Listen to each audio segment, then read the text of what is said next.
Hi there, this is Carrie Mubarak at wooingnature.life. Welcome to 2020, Pisces. This is your reading for January 2020. I'm excited to be able to bring this to you, and you guys are bringing up the rear of the train. Last but definitely not least in love. So we're going to look at 2020. We're going to look at the astrology of 2020 in this reading. It is going to be a little bit extensive because I'm going to do about 4 or 5 different readings for you for January, and that's because we're building foundations in 2020. The astrology and the numerology is all lining up to kind of get our house in order and get things in order and set some new rules, some new boundaries for ourselves and for others. And so it is all about establishing a new order for yourself and for how you're going to manage your life. And of course, that is all based on your inner alignment and your alignment with your higher self, with your higher frequencies, and also with your purpose. So if you're still wondering about what your purpose is and you need to try to get to some bottom lines about that, you'll probably need a personal reading, and you can do that by contacting me at the email that's in the description box. And for the rest of you, this is just a general reading. Some things may resonate, some things may not, but I am asking that everybody kind of refer back to this January reading throughout the year because it is such a foundational force that I think that being able to come back to it throughout the year can give you some guidelines and help you to see where you are and where you're progressing.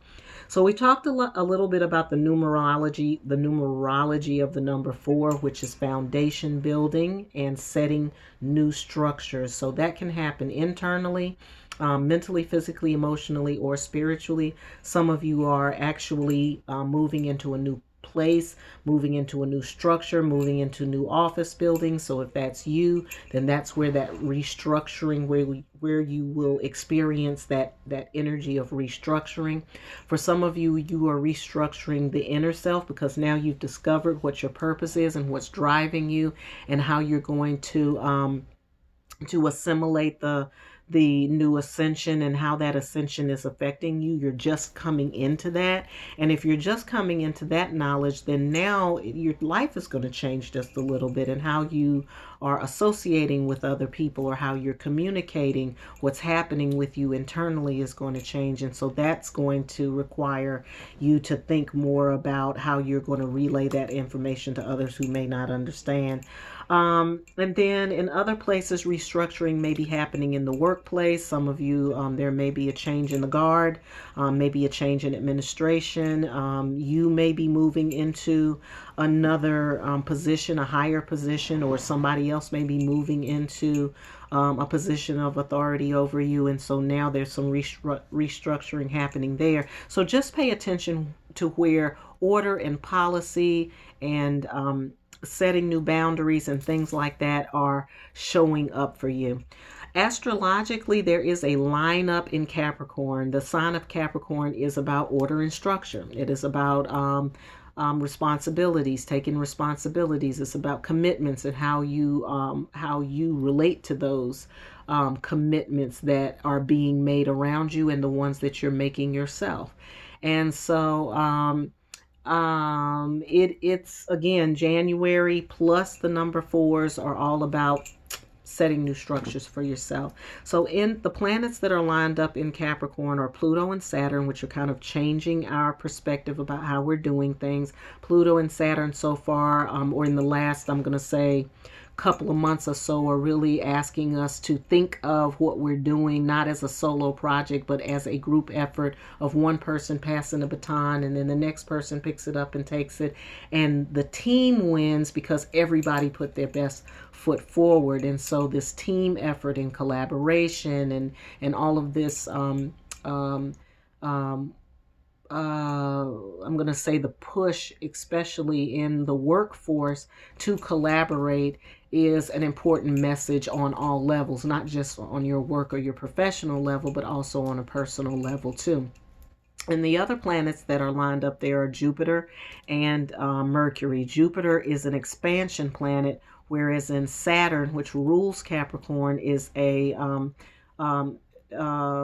you have expansion and you have retraction. So that kind of retracts while Jupiter is expanding, but Jupiter is in Capricorn. So there'll be this push-pull that kind of helps you to assimilate or get kind of in a good groove with the new energies that are coming in and the new frequency that is that you're modulating into. And the way to do that is through expanding and contracting the energy, expanding and contracting, expanding and contracting until there is a balance.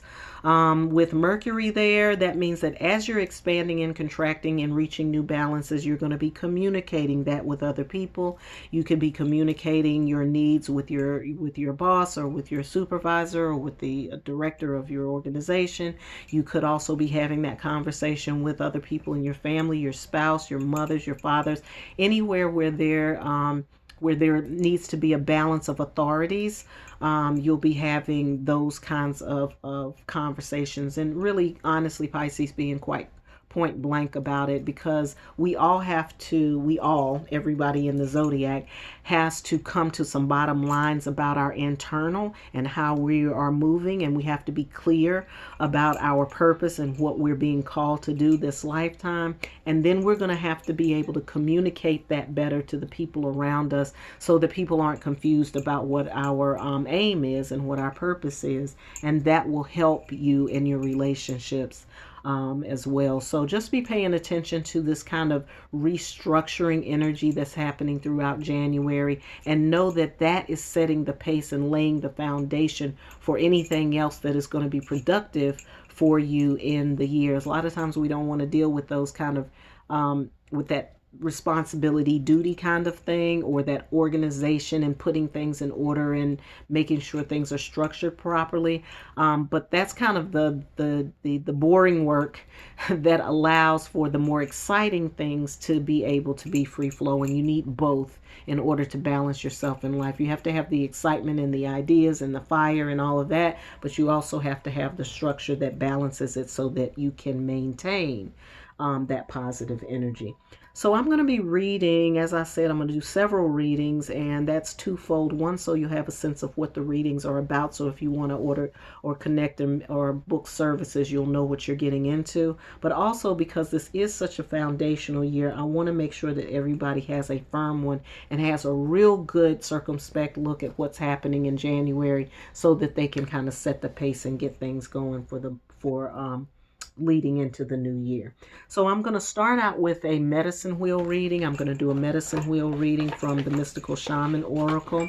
I'll also be pulling a totem card for you and looking at your totems if totems show up in your reading. I'm also going to do a I Ching reading, which to me is a good overall perspective of what's happening. I'll also be doing a wealth reading and a love reading before we close up today. So I'm going to start off with the medicine wheel. The medicine wheel is associated with a Native American teaching for balance. It helps to bring balance to your experience and to your into your life experience. And of course, balance is seen to be the hallmark of healing. You know, in order for you to truly be healed, you are operating in complete balance. And the medicine wheel basically looks at that balance from four perspectives: the earth, the air, the fire, and the water, which corresponds to your physical, your mental, your emotional, and your spiritual state.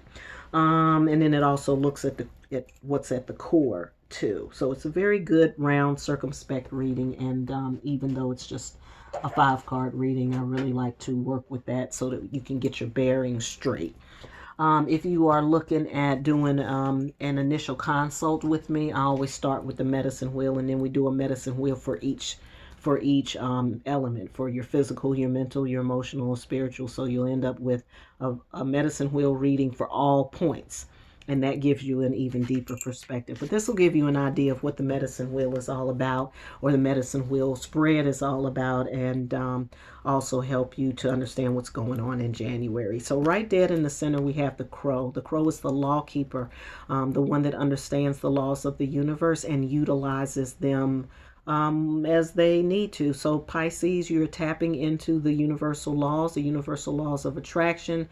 There are all kinds of universal laws. So you might want to read up on that if you're not familiar with it, but this is where you stand right now, as being kind of the keeper of that space. The crow looks in both sides. It can see in the spiritual and the unseen world, and it can also see and operate in the physical world. So this is really a really important aspect for you to be thinking about. All right, so the crow energy is allows you to be able to see in both places and to navigate in both places. So Pisces, just know that whatever it is that you're doing in the physical realm stems from the spiritual, and vice versa. So whatever you are activating in the physical world is having effect on the spiritual, and everything that's happening in the spiritual is having an impact on the physical. So don't see those two things as separate, as being separate. See them as together. So if you're dealing with something that's physical, that's happening in the physical world that doesn't make sense to you, then go to the spiritual about it, and then vice versa. So that's a key totem, and also some key information to grow with.